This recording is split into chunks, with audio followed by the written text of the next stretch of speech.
গঠনৰ দিশত আমি অগ্ৰসৰ হৈছোঁ কিন্তু এই সময়ছোৱাত মাজৰ সময়ছোৱাত তেওঁলোকৰ বিভিন্ন ধৰণৰ তেওঁলোকে কূটকৌশল ৰচনা কৰি থাকে তাৰ কাৰণে সতৰ্ক দৃষ্টি আমি নিক্ষেপ কৰিব লাগিব কাৰণ তেওঁলোকৰ চলে বলে কৌশলে তেওঁলোকে ক্ষমতা কুক্ষিগত কৰিবৰ কাৰণে যিকোনো স্তৰলে যিকোনো পৰ্যায়লৈ তেওঁলোক যাব পাৰে তেনেকুৱা ধৰণৰ বহু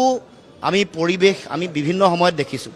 গতিকে সেই সময়ত আমাৰ এতিয়া দায়িত্ব কি কৰ্তব্য কি আমাৰ বিভিন্ন ফিডবেক আহিছে যিবোৰ কথা ইতিমধ্যে কৈছে যে একেবাৰে য'ত আমি ভবা মানে আমি কোনেও ভবা নাছিলোঁ তাতো আমাৰ খুব বেছি প্ৰতিদ্বন্দ্বিতা হৈ ক্লোজ কণ্টেষ্ট আৰু জিকাৰ পৰ্যায়লৈ গৈছে এনেও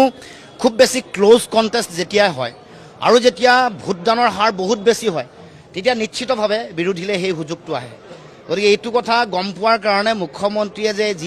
যিটি কথা কোৱা আৰম্ভ কৰিছে এইটো তেওঁৰ হতাশাৰ বহিঃপ্ৰকাশ হৈছে ইছ্যু আঁতৰি তেওঁ বেলেগ বেলেগ বিষয়বোৰ যে আজুৰি আনিছে সাম্প্ৰদায়িকতাৰ খেলটো খেলিব খুজিছিলে তাতে গম পোৱা যায় যে তেওঁ আৰম্ভণিৰ পৰা ৰিপৰ্ট আছিলে যে তেওঁলোক বেয়াকৈ হাৰিব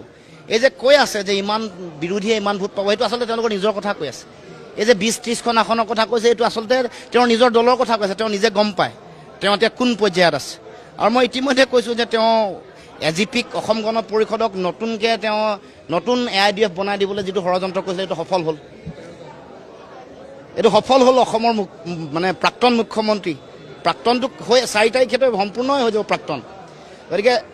অহা ৪ তাৰিখে আমি যি লক্ষ্য উদ্দেশ্য লৈ আগবাঢ়িছিলোঁ সেই লক্ষ্যত উপনীত হ'ম আৰু অসমৰ জনগণে আশা কৰা ধৰণে বহু জটিলতা বহু প্ৰত্যাহ্বান বহু ধৰণৰ তেওঁলোকৰো হিমন্ত বিশ্ব শৰ্মা বা তেওঁলোকৰ চৰকাৰী যন্ত্ৰৰ ষড়যন্ত্ৰৰ ওপৰত আমি ঐক্যবদ্ধ হ'লোঁ আৰু জনগণৰ যিটো চেতনা আৱেগিক যিটো তেওঁলোকৰ আহ্বান আছিলে তাৰ প্ৰতি আমি আমাৰ যিটো দায়িত্ব পালন কৰিলেও জনগণে পূৰ্ণ সমৰ্থন দিলে সেইকাৰণে ইমান ভোটদানৰ হাৰটো ইমান বাঢ়িছে সেইকাৰণে এইবাৰ জনতাই গণতন্ত্ৰক তেওঁলোকে প্ৰতিষ্ঠা কৰিবৰ কাৰণে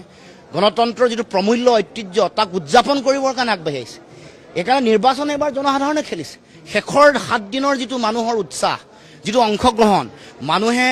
দেশৰ সংবিধান গণতন্ত্ৰ ৰক্ষা কৰিবৰ কাৰণে মুখ্যমন্ত্ৰীৰ পৰিয়ালকেন্দ্ৰিক দুৰ্নীতিৰ বিৰুদ্ধে সিন্ডিকেট কমিশ্যন ৰাজৰ বিৰুদ্ধে আমাৰ মানুহৰ জীৱন জীৱিকাক তেওঁলোকে যে সুৰক্ষিত কৰিব পৰা নাই আমাৰ অধিকাৰ যে সুৰক্ষিত কৰিব পৰা নাই ভাষা কৃষ্টি সংস্কৃতি ৰক্ষা কৰিব পৰা নাই তাৰ বিপৰীতে জনগণ ওলাই আহিছে আৰু পুৰা ফুল মেণ্ডেট দিছে আৰু সেইটো অহা ৪ তাৰিখে প্ৰতিফলিত হ'ব কেৱল মাত্ৰ এই সময়কণ আমি এটা খুব সতৰ্ক দৃষ্টি ৰখাৰ আমাৰ দায়িত্ব আছে